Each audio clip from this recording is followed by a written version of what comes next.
过来看到万恶模拟运动在25周年，下子台抗议附属嘅情形到底係如何呢？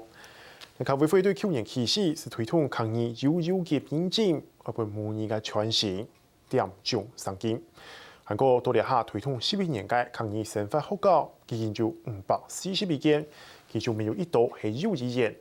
我記者實際去採訪發現到，小朋友雖然到舞台頂是在唱謠唱歌，但是下台了後，曉聽曉講客話嘅人真經無多。另外個模擬一啲報道，佢咪上帶鄉親到有意言，實際去檢視教學嘅情形，同細人學習嘅成果，還有未來為推動嘅方向。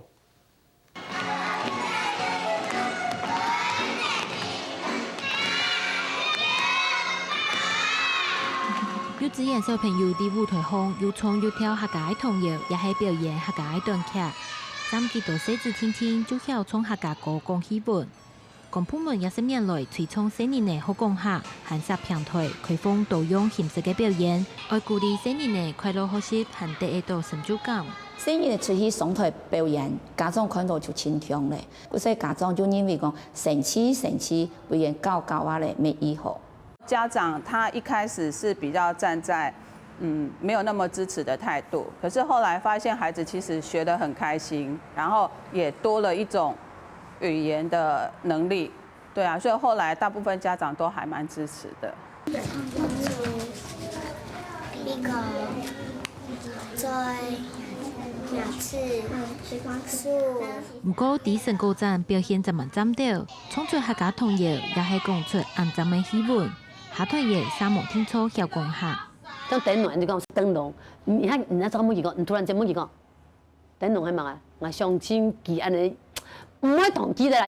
比賽嘅後係會試配，用配起來，但係人比起來佢下落以後，細年咧係冇再繼續介意做複習，親腳又變體咧。細年咧會唱會跳，不見得以其他會講完整嘅記憶親手啦。幼稚園嘅小朋友喺啲咧發展理解力，針對課程嘅設計，聽錯愛用音樂韓國教遊戲，結合客家嘅元素，從係教創客家嘅童謠，來上細年嘅韓國上外學，又曉唱又曉跳，將會進一步教客語嘅單詞。課程內容嘅主題主要係日常生活，教細年嘅生活當中相關嘅東西，來加強研學習嘅速度。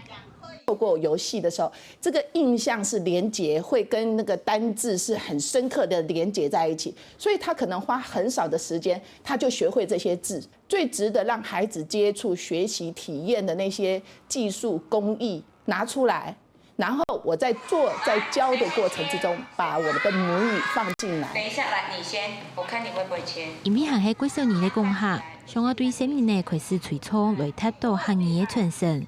最先愛將客家文化表現客語嘅課程，結合新式神奇嘅實際操作嘅理念，親身來體驗，將做地內化做細年嘅生活當中嘅一部分。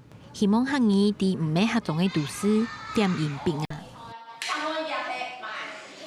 客家新聞賴冠義、范啟雄、陳欣怡台北報道。